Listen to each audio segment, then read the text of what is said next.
Okay, so now let's look at linear inequalities.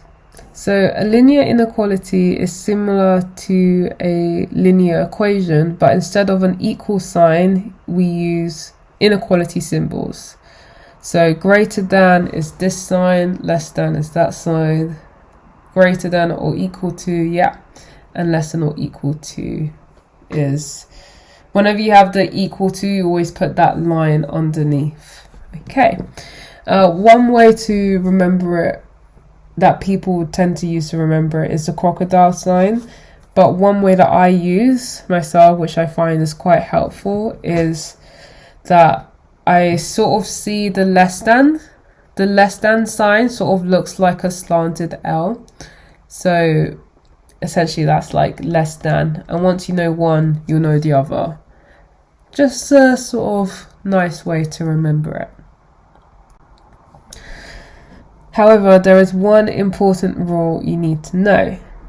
If you multiply or divide both sides of an inequality by a negative number, the inequality sign reverses. Okay. So for example, I think this was meant to say minus 2x is less than 6. But essentially, if we want to get what x is, we would essentially eliminate that negative 2 by dividing both sides by negative 2. But because we are dividing by a negative number, this sign will actually flip. So x will have to be greater than 6 divided by negative 2, which is negative 3.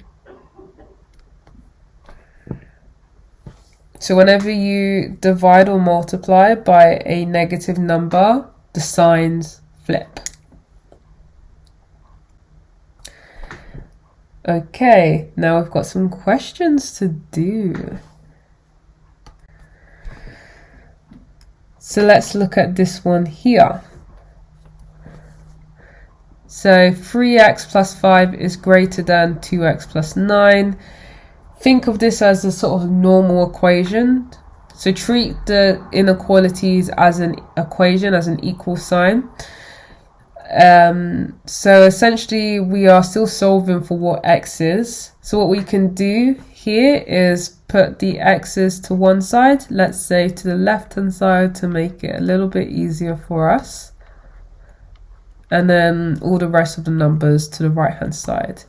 So if we want to put all the x's to the left hand side, we need to eliminate this 2x. So to eliminate the 2x, we subtract both sides by 2x. So we get x plus 5 is greater than 9.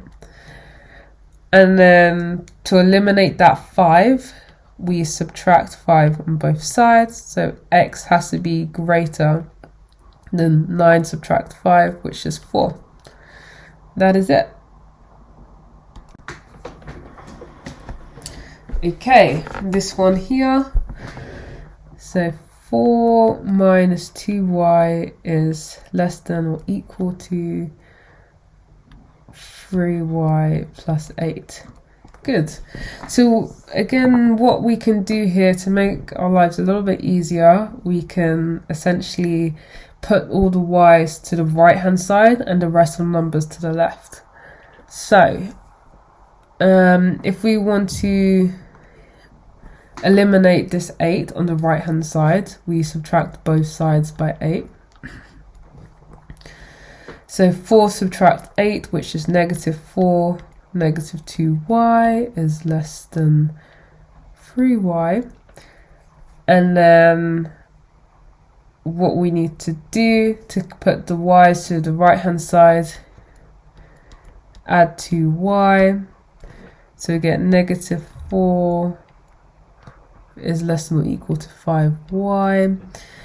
And then because we want to know what y is, we don't want to know what 5y is, we divide both sides by 5 to get negative 4 over 5 is less than or equal to y. Lovely.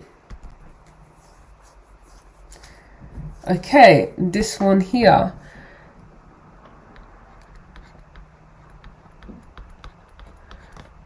going to be greater than or equal to 5x plus 1. Okay, first thing what we can do is expand the brackets. So when we expand the brackets, we do 2 times by 3x, which is 6x, and 2 times by negative 4, which is negative 8, is greater than or equal to 5 times by x, which is 5x, 5 times by 1, which is 5. Then what we can do here is rearrange to make x the subject.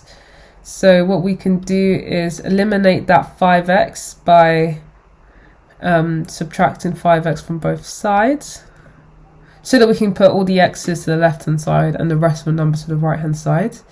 So 6x subtract 5x is x, minus 8 is greater than or equal to 5. Then what we can do is eliminate that negative 8 by adding 8 on both sides. 5 add 8 is 13. So x has to be greater than or equal to 13. Okay, so this one here looks a bit complicated, but don't worry. It's not, hopefully it won't be too difficult. So we've got negative 3 is less than 5x plus 1, which is less than or equal to 7. So essentially what we need to do is get from 5x plus 1 to just x, what x has to be in between. So in order to narrow it down to just get x, we first look at this plus 1.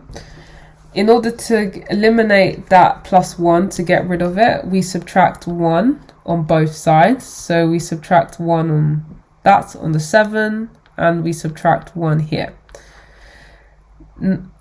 Negative 3 subtract 1 is negative 4.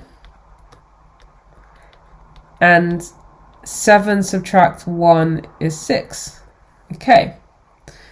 Now, to get from 5x to x, essentially what we need to do is divide both sides by 5.